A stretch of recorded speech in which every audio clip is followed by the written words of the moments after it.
नमस्कार दोस्तों, ऑलराउंडर गार्गी में आपका फिर से बहुत बहुत स्वागत है। मैं आकांक्षा अग्रवाल आज आपके लिए एक नई वीडियो लेकर आई हूँ। आज मैं किसी कोर्स के बारे में बात नहीं करना चाह रही। आज मैं आपको बताऊंगी कि जब हम आइसिंग करते हैं तो उसके लिए व्हिप क्रीम को कैसे यूज़ करते हैं। जब हमने अपना केक प्रीमिक्सेस का कोर्स लॉन्च किया तो उसके बाद हमें बहुत सारी क्वेरीज आई कि मैम आपने केक का स्पॉन्ज बनाना सिखा दिया, प्रीमिक्स बनाना सिखा दिया, अब आप हमें आइसिंग भी सिखाइए। तो मैं ये एक वीडियो बना रही हूँ जिससे सब लोगों को समझ में आए कि आइसिंग का कंसेप्ट क्या है। देखिए, जब हम केक की आइसिंग करते हैं तो उसके ऊपर जो क्रीम लगती है वो बिल्कुल डिफरेंट क्रीम होती है, वो अमूल की क्रीम नहीं होती। ओके, तो उसके लिए हमें प्रॉपर विपिंग क्रीम की ज़रूरत होती है। सो विपिंग क्रीम मार्केट में आपको बहुत सारी मिल जाएंगी। तो मैं आपको एक विपिंग क्रीम दिखाती हूँ। मेरे पास रिच की विपिंग क्रीम है इस टाइम। ओके, ऐसे ही आपको बहुत सारे ब्रांड्स के विपिंग क्रीम मिल जाएंगे मार्केट में। आप कोई सा भी ब्रांड ले सकते हैं जो भी आपके टाउन में इजीली अवेलेबल हो। ओके, सो आपको क्या करना है, ये जब भी विपिंग क्रीम हमें यूज़ करनी है, इस विपिंग क्रीम को हमें हमेशा चिल्ड यूज़ करना है। जब कभी भी हम इस विपिंग क्रीम को परचेज करने जाते हैं, जब कभी भी अगर आप कहीं भी होंगे तो आप जब कभी भी इस विपिंग क्रीम को परचेज करने जाएंगे तो हमेशा ये विपिंग क्रीम फ्रीजर में रहती है, मतलब ये फ्रीज फॉर्म में रहती है, आइस फॉर्म में होती है। लेकिन जब हम इसको केक्स के लिए यूज करते हैं, आइसिंग के लिए यूज करते हैं, तो उस केस में इसको हमें चिल्ड चाहिए, हमें इसके अंदर आइस क्रिस्टल्स नहीं चाहिए होते। तो हम क्या करते हैं, इस विपिंग क्रीम को जब हम मार्केट से लाते हैं, ये वीडियो हो सकता है थोड़ी सी लॉन्ग हो जाए, लेकिन अगर आप इस वीडियो को देख लेंगे तो मेरा आपसे 100% गारंटी है कि आपको विपिंग क्रीम के लिए कोई और वीडियो देखने की जरूरत नहीं पड़ेगी। मैं आपको विपिंग क्रीम की पूरी नॉलेज देती हूँ आज। ठीक है, सो ये नॉन डेयरी विपिंग क्रीम होती है। नॉन डेयरी विपिंग क्रीम का मतलब होता है कि ये दूध से नहीं बनती, मिल्क प्रोडक्ट से नहीं बनती। ये बनती है या तो सोया प्रोटीन से या फिर किसी और प्रोटीन से बनती है। ओके, सो ये नॉन डेयरी प्रोडक्ट्स होते हैं और ये ही जो विपिंग क्रीम्स होती हैं वही नॉर्मली यूज़ की जाती हैं। एक और आती है dairy whipping cream. Dairy whipping cream India में बहुत कम यूज़ होती है क्योंकि इंडिया में जो फैशन है, जो कल्चर है, वो टेम्परेचर के अकॉर्डिंग हम इसको यूज़ कर सकते हैं। ठीक है ना, तो जो इंडिया का टेम्परेचर है वो बहुत हाई है इन कंपैरिजन। सो जो विपिंग क्रीम होती है, नॉन डेयरी विपिंग क्रीम होती है, वो स्टेबल रहती है इंडिया के टेम्परेचर के हिसाब से। और जो डेयरी विपिंग क्रीम्स होती हैं वो जनरली अब्रॉड में यूज होती हैं and they are very expensive. So cost effective होती है ये वाली whipping cream and it is much stable at high temperature also. So जितनी भी बेकरीज होती हैं, कोई भी बेकरी हो, अगर आप कोई भी केक परचेज करने जाते हैं या कुछ भी लेने जाते हैं, पेस्ट्रीज लेने जाते हैं, तो वो जो क्रीम यूज़ करते हैं वो विपिंग क्रीम यूज़ करते हैं। वो हो सकता है किसी और ब्रांड की यूज़ कर रही हो सकता है ट्रोपोलाइट हो, डिलाइट हो, लेकिन मैं यहाँ पे रिच की यूज़ कर रही हूँ। मुझे रिच में ना, मैंने रिच ले लिया।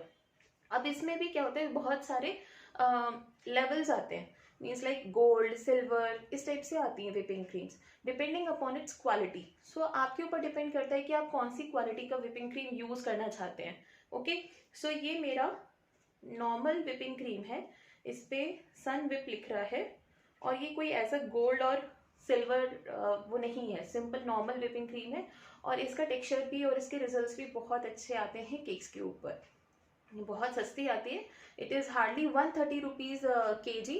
सो ये मोर देन 4 केक्स पे काम करती है, हाफ kg के। ओके, सो जब हम मार्केट से इसको लेकर आते हैं तो ये फ्रीज़र में होती है। फ्रीज़र से जब हम इसको मार्केट से लेकर आएंगे, जब हम अपने घर पे लेकर आएंगे इसको, तुरंत इसको अपने बैग में से निकाल के हमें इसे फ्रीज़र में ही स्टोर करना होता है। आप इसे बहुत आराम से 5 से 6 महीने के लिए स्टोर करके रख सकते हैं। लेकिन जब हम इसको विप करेंगे, जब हम इससे आइसिंग करते हैं, तो हमें इसको फ्रीज़र फॉर्म से चिल्ड फॉर्म में लाना होता है। तो उसके लिए हम क्या करेंगे, इसको फ्रीजर से निकाल के, जहां हम बर्फ जमाते हैं, आइस जमाते हैं, तो वहां से हम निकाल कर इसको नीचे रखेंगे जहां पर हम बाकी का सामान रखते हैं या फिर जहां पर हम बॉटल्स रखते हैं। तो वहां पर आप इसको रखेंगे और 6 से 7 घंटे के लिए आप इसको रखेंगे जब तक ये लिक्विड फॉर्म में नहीं आ जाता पूरा। मतलब हमें इसके अंदर आइस क्रिस्टल्स नहीं चाहिए, लेकिन हमें ये चिल्ड चाहिए। अगर ये गर्म हो गई, अगर आपने इसको फ्रीजर से निकाल के बाहर रख दिया, रूम टेम्परेचर पे रख दिया, और सपोज गर्मी है, तो उस केस में आपकी क्रीम विप होगी ही नहीं। क्रीम केक की आइसिंग तो बहुत दूर की बात है, आपकी क्रीम विप हो ही नहीं सकती। तो उस केस में आपको क्या करना है कि ये क्रीम को सबसे पहले आपको क्या करना है, फ्रीजर से फ्रिज में डालना है 6 से 7 घंटे के लिए, ठीक है। और अगर आपको कोई केक का ऑर्डर है, अर्जेंट है, और आपके पास 6 से 7 घंटे का टाइम नहीं है, आपको आइसिंग तुरंत करनी है, तो उस केस में मैं बस आपको यही कहूँगी कि आप एक छोटा सा ट्रिक को फॉलो कर सकते हैं। इसको पानी की बाल्टी में डाल सकते हैं, या पानी का जो जग होता है उसके अंदर डाल के रख सकते हैं, जिससे ये जल्दी से वो हो जाए, मीन्स मेल्ट हो जाए, आइस क्रिस्टल्स खत्म हो जाए, ठीक है। लेकिन समर्स में आपको एसी में ही काम करना पड़ता है जब आप केक्स बनाते हैं। अगर बहुत ज़्यादा पीक समर्स है तो उस केस में व्हिपिंग क्रीम को हैंडल करने में दिक्कत आती है, ठीक है। तो सबसे इम्पॉर्टेंट बात क्या है कि जब भी हम इसे यूज़ करेंगे तो इसे फ्रीजर से पहले फ्रिज में डालेंगे और उसके बाद ही हम इसको यूज़ करेंगे। यहाँ पर ये टेट्रा पैक होता है, ठीक है। तो इस टेट्रा पैक को हम खोल कर जितनी हमें व्हिपिंग क्रीम ज़रूरत होती है हम उतनी निकाल लेते हैं, और बाकी का इसको स्टेपल करके या इसको सील करके किसी भी तरीके से इसको एज इट इज रख देते हैं। मैं आपको दिखाऊंगी कैसे करना है, ओके। तो चलिए मैं इसको बीट करके आपको दिखाती हूँ। तो फ्रेंड्स, ये है हमारी व्हिप क्रीम। ये इस टाइप की टेट्रा पैक में आती है, मैं आपको पास से दिखा रही हूँ, ठीक है। ये इसी टाइप की टेट्रा पैक में आती है और इस पे लिखा होता है व्हिप, या लिख रहा होगा व्हिपिंग क्रीम, है ना, व्हिप टॉपिंग, ठीक है। तो आपको रेगुलर क्रीम यूज़ नहीं करनी है, आपको व्हिपिंग क्रीम ही यूज़ करनी है, ओके। सो ये टेट्रा पैक होता है, जितना आपको ज़रूरत हो आप उतना निकाल के इसको फिर से स्टेपल करके और फ्रीज़र में स्टोर कर सकते हैं, ओके। सो ये 1 kg का पैक आता है और 2 kg का भी आता है। अब तो आजकल ½ kg का भी आने लगा है। तो इस तरीके से आपको इसको खोलना है, इस तरीके से इसको खोलना है और इसको इसी तरीके से फिर यहाँ से सील कर देना है, ओके। सो मैं इसको यहाँ से खोल के थोड़ी सी क्रीम निकाल के आपको दिखाती हूँ। ये मेरा बोल है और ये ब्लेड्स हैं बीटर के। मैंने इस बोल को भी फ्रिज में रख दिया था जिससे ये ठंडा हो जाए। हमें जो इसके लिए बीटिंग करने के लिए टूल्स चाहिए होते हैं, आप कोशिश कीजिए कि उसको भी हम थोड़ा सा ठंडा कर लें, तो उस केस में आपकी बीटिंग बहुत अच्छी होगी। तो मैंने इसको थोड़ा सा निकाल लिया आपको दिखाने के लिए, बाकी मैं सील कर दूंगी। इस 1 किलो की पैकेट में आपके 4 ½ kg के केक्स बन जाते हैं। सो ये बहुत ही सस्ता पड़ता है। हमें सबसे इम्पॉर्टेंट ध्यान रखना है टेम्परेचर का। बहुत सारे लोगों के कमेंट्स आते हैं कि हमारी जो व्हिप क्रीम है वो मेल्ट हो जाती है, उसके अंदर फर्म पीक्स नहीं आती। तो देखिए, व्हिप क्रीम मेल्ट होने के बहुत सारे रीजंस होते हैं। सबसे इम्पॉर्टेंट बात टेम्परेचर। आप सबसे पहले इसे फ्रीज़र में स्टोर करेंगे और जब आप इसे यूज़ करेंगे तब उसे फ्रिज में ट्रांसफ़र करेंगे, ओके। तो हमें चिल्ड चाहिए, इसके अंदर आइस क्रिस्टल्स नहीं चाहिए। दूसरी इम्पॉर्टेंट बात, आपका बीटर, आपको बहुत सारी यूट्यूब पे वीडियोस मिलेंगी कि चम्मच से बीट कर रहे हैं, फोक से बीट कर रहे हैं, या स्पैचुला से, या विस्क से, हैंड विस्क से बीट कर रहे हैं। सब फर्जी हैं, बिल्कुल फर्जी हैं, ठीक है। आपको हमेशा एक इलेक्ट्रिक बीटर लगेगा इस टाइप का, और मिनिमम 300 वाट का बीटर लगेगा मिनिमम। अदरवाइज आपकी क्रीम को बीट होने में ज़्यादा टाइम लगेगा और हीट प्रोड्यूस होने की वजह से वो पतली हो जाएगी। सो मिनिमम आपको 300 वाट का बीटर लगेगा। तो जितने भी लोग ये वीडियोस डालते हैं उनकी वीडियोस को देखकर मत आइए उनकी बातों में, वो सिर्फ और सिर्फ व्यूज़ बढ़ाने के तरीके हैं, लेकिन टेक्निकली आप बीट कर ही नहीं सकते विदाउट बीटर, ओके। आपको हैंड बीटर भी नहीं, वो वाला जो बीटर होता है ना, क्या बोलते हैं उसको, ब्लेंडर से भी बीट नहीं कर सकते। आपको इस टाइप के ब्लेड्स लगेंगे ही लगेंगे, ओके। अभी मैं इसको बीट करना शुरू करती हूँ। बीट करने के लिए हम इसको बहुत ज़्यादा हाई स्पीड पे नहीं लेके जाएंगे, 3 से 4 में ही बीट करेंगे।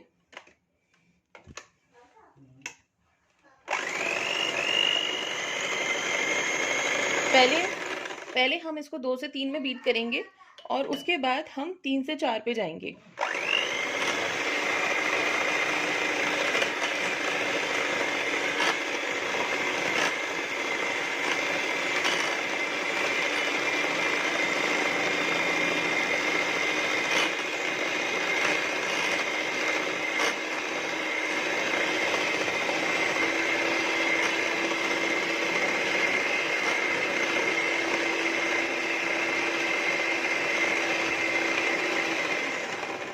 अभी मैंने इसकी स्पीड 2 से 3 पे रख रखी थी, अभी मैं 4 पे कर रही हूँ।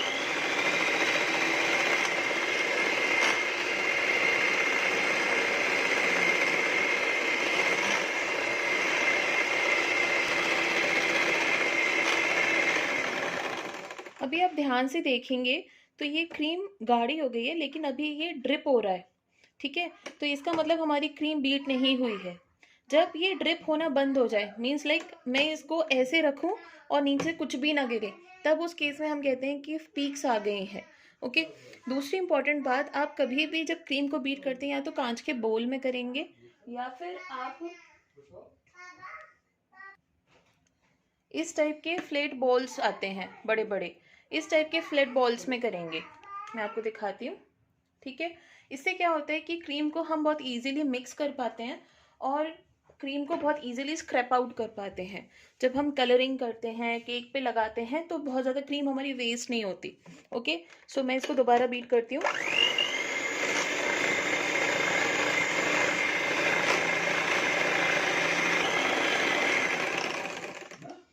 अभी अगर आप इसको ध्यान से देखें तो इसके अंदर बीट करने का टेक्सचर आ रहा है। मैं आपको पास से दिखा रही हूँ।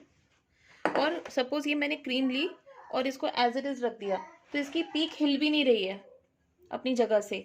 ये कहलाता है प्रॉपर स्टेज व्हिपिंग की। देखिए, अगर मैं इस टाइम इस हैंड ब्लेंडर को ऐसे रख दूं तो भी ये क्रीम गिरेगी नहीं नीचे, इसके जो पीक्स हैं ये एज इट इज रहेंगे। तो हमें ये कंडीशन, ये स्टेज चाहिए। अगर मैं अभी इस टाइम इस बोल को उल्टा भी कर दूंगी तो ये क्रीम नीचे नहीं गिरेगी। ओके। तो हमें इस स्टेज पर, ये देख रहे हैं ये पीक्स खड़ी हैं, तो ये पीक्स अपनी जगह से हिल नहीं रही हैं कुछ भी करने पर।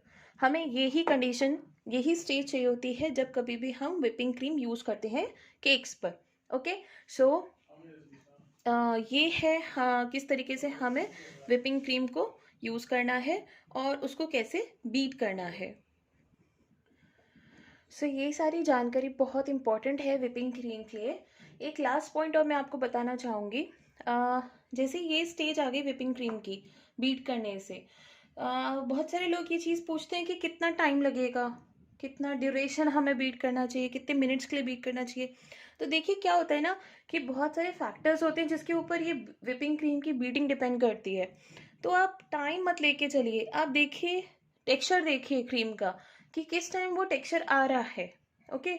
अगर आपकी क्रीम कम है तो ऑब्वियसली आपको टाइम कम लगेगा, लेकिन अगर आपकी क्रीम ज़्यादा है, आपको 1 किलो व्हिपिंग क्रीम करनी है या आधी किलो व्हिपिंग क्रीम बीट करनी है, तो उस केस में ऑब्वियसली आपको टाइम ज़्यादा लगेगा।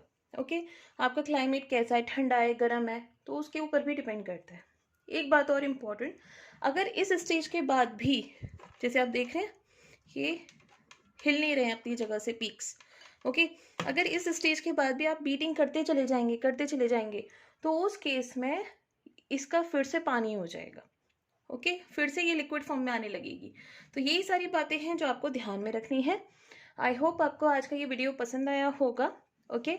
और ये आपको बहुत हेल्पफुल रहेगा व्हिपिंग क्रीम का कंसेप्ट। आपने कमेंट्स मुझे ज़रूर बताइएगा डिस्क्रिप्शन में। अगर ये वीडियो पसंद आती है, आपको हेल्पफुल लगती है, तो प्लीज़ लाइक करना बिल्कुल भी ना भूलें। हमारे चैनल को सब्सक्राइब करें और इस वीडियो को ज़्यादा से ज़्यादा शेयर करें। मिलते हैं नेक्स्ट वीडियो में, तब तक के लिए बाय बाय।